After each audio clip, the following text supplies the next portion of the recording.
Hi everyone, this is Sharo, and today I'm going to show you how to begin or how to start using your Microsoft Class Notebook.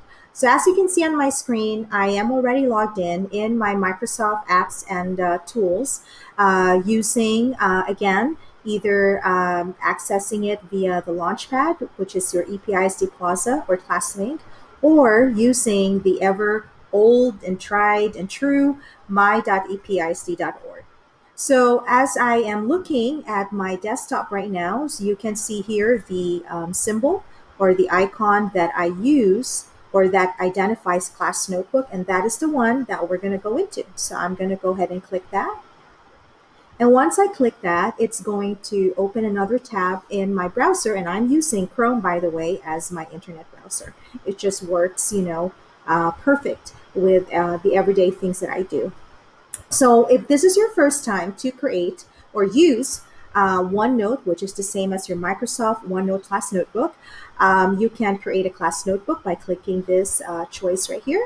Or you can add or remove students if you have an existing notebook that you would like to edit.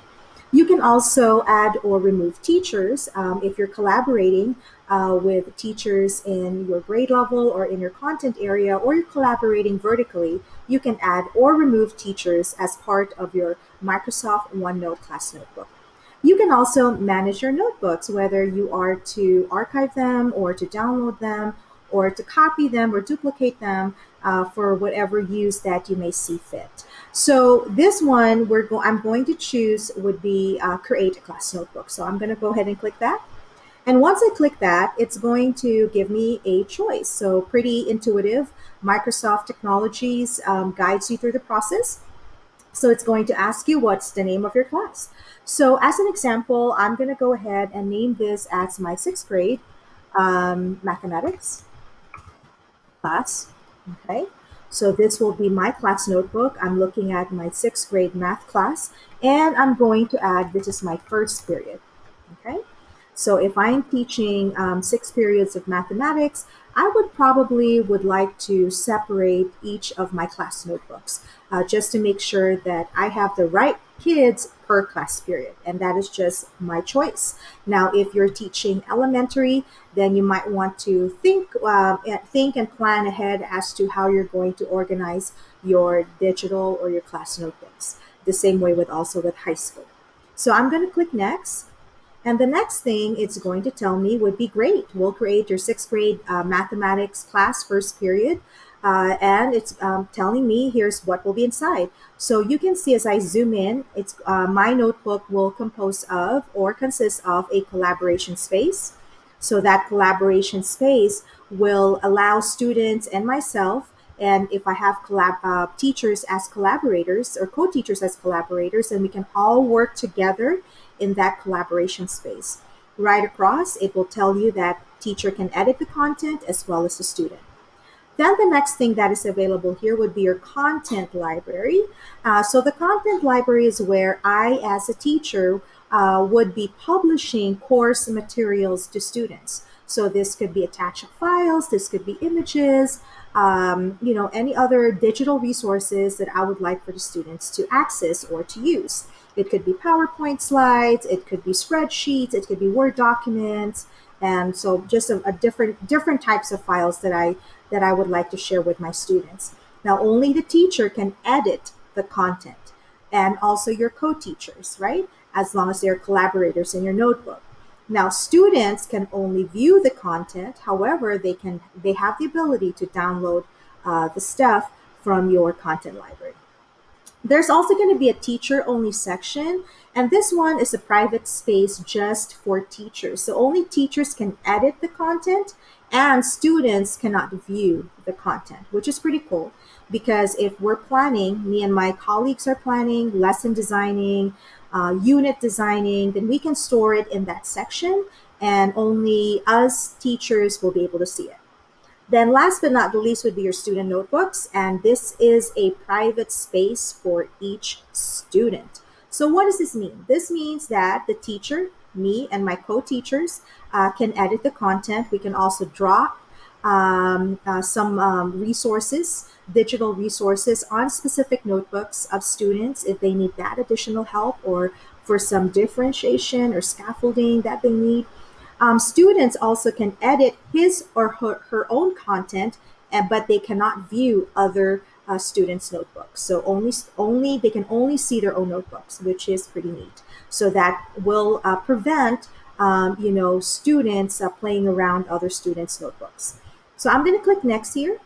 And once I click next, again, this may say optional, but if you want to give another teacher permission to use this class notebook, and I'm talking about if you're co-teaching, if you're a PBL class and you're co-teaching with another content area, this might be a good way to add that teacher in using the email address of that teacher. Also, if you have special ed teachers helping you, resource teachers helping you, then that teacher can also be given access to your notebook. So there's just different ways to think about as to who are the teachers that you can give access to. But I'm going to leave that blank for now, and I'm going to click next. And here is where you can enter the names of your students. So let us say I'm just going to borrow colleagues of mine, and they're going to be my students. Okay, so right away their names will show up, okay, as my students.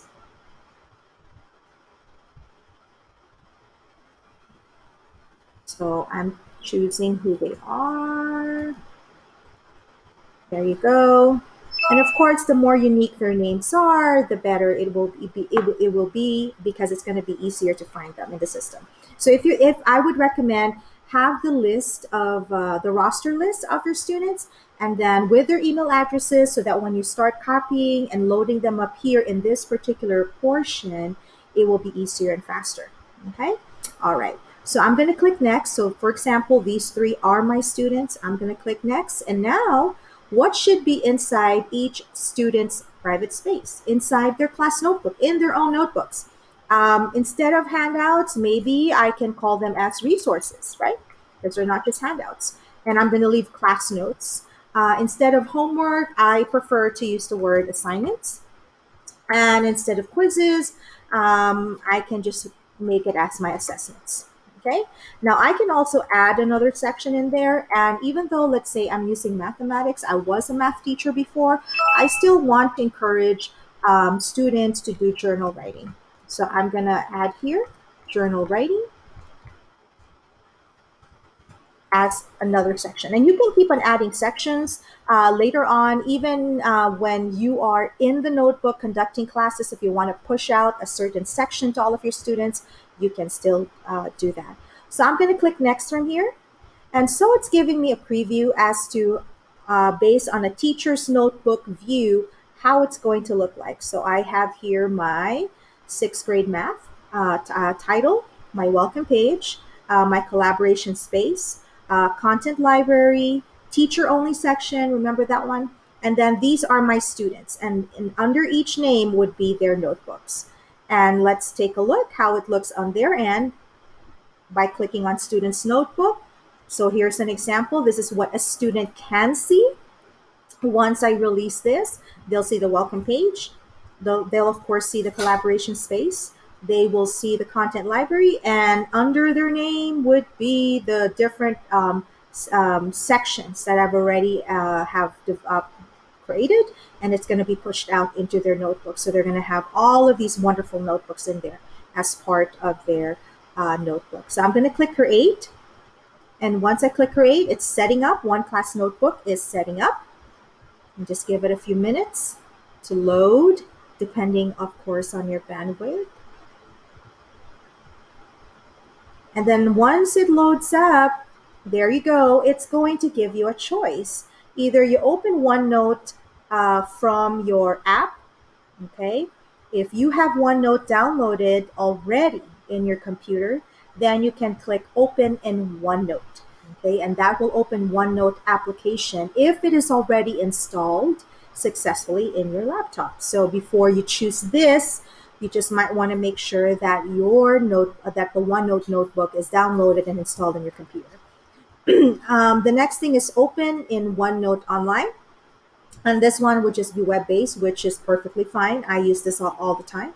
So I'm going to go ahead and click that so you can all see how it looks. And it's loading, and there you go. So Microsoft right away will populate automatic pages. So these are pages. These are your sections where my cursor is at. I'm hovering. These are sections, which would be your welcome, collaboration space, content library, your teacher only section, and of course your students. And if you have 40 kids, 30 kids, all of their names will be listed in there. Just remember, students can only see their notebooks and the other sections that they're allowed to view. They cannot see each other's notebook. Another thing too would be under the welcome section, I have my welcome to class notebook page. I have my FAQ, one class note, notebooks. Again, Microsoft is just showing us an example so that we have an idea what we can put in the different pages.